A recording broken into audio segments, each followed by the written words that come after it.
മിക്കവർക്കും പ്രാർത്ഥിക്കുവാൻ മടിയാണ്. ഇതിന് നമ്മൾ പറയുന്ന കാരണം, എൻ്റെ ജീവിതത്തിൽ വളരെ കഷ്ടപ്പാടുകൾ നേരിടുന്നു. ഇത്രയും പ്രയാസങ്ങൾ നേരിടുന്ന ഞാൻ എന്തിനാണ് പ്രാർത്ഥിക്കുന്നത്? പക്ഷേ നമ്മൾ മറക്കുന്ന ഒന്നുണ്ട്.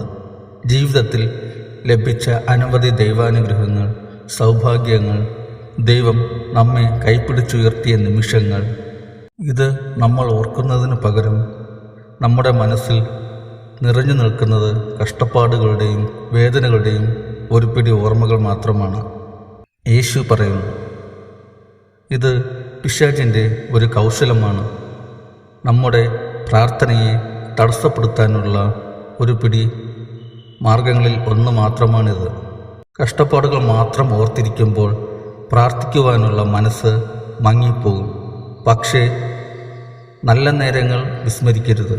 ജീവിതത്തിലെ ഉത്തമമായ ദൈവാനുഗ്രഹങ്ങൾ കഷ്ടപ്പാടുകളിലും ഓർത്തുകൊള്ളുക.